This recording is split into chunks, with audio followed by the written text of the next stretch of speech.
Selamünaleyküm. Hepinize hayırlı günler dileyerek bugün sizlere ardıç kozalağı pekmezinden bahsetmek istiyorum. Ardıç kozalağı pekmezi nasıl yapılır? Ardıç kozalağı pekmezi ardıç kozalaklarını kaynataraktan elde etmiş olduğumuz sudan yapılıyor arkadaşlar. Bu suyu kaynataraktan içerisine bir miktar şeker ilave ediyorum. Bu da pancar şekeri kullanıyorum. Daha sağlıklı olduğunu düşünüyorum. Bu şekilde kaynatma işlemimiz devam ederken içerisine bir limonu da suyunu sıkaraktan ilave ediyorum. Pekmez kıvamına gelene kadar kaynatıyoruz. Pekmez kıvamına geldikten sonra pekmezimiz hazır duruma gelmiş oluyor arkadaşlar. Bir de sizlere bu ardınç kozalağı pekmezinden faydalarından bahsetmek istiyorum. Ben kendim bunu kullandım, denedim, faydasını da gördüm. Sizlerle de paylaşmayı düşündüm arkadaşlar. Pekmezin güçlü antioksidan özelliği var. Vücuttaki yabancı ve zararlı maddelerin yani toksinlerin dışarı atılmasını sağlıyor.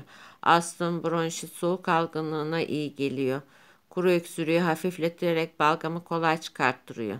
Balgamı temizliyor. Gerçekten ciğerlerde olan balgamı temizliyor. Ben kendim kullandım. Faydasını gördüm. Sizlerle de o yüzden bu videoyu çekmeye karar verdim arkadaşlar.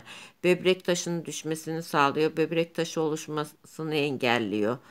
Beyaz kan hücrelerini arttırıyor. Grip mevsiminde vücuda direnç veriyor. Yüksek miktarda C vitamini var içerisinde.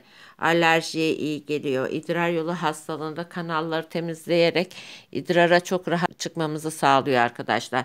Gerçekten idrar yollarında çok faydalı, etkili yani. Bu da ben kendimde denediğim için sizlere de gönül rahatlığıyla tavsiye ediyorum. Ağız yaralarına şifa oluyor. Eklem romatizmasına, kemik erimesindeki ağrıları hafifleterek kemik erimesini önlüyor arkadaşlar. Kan yapıcı özelliği var. Kanı temizliyor.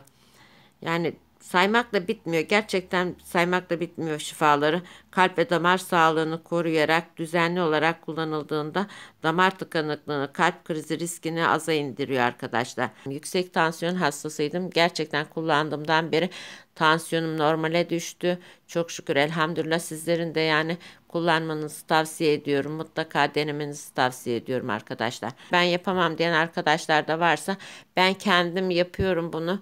Ya benden temin edebilirler. Telefon numaram var.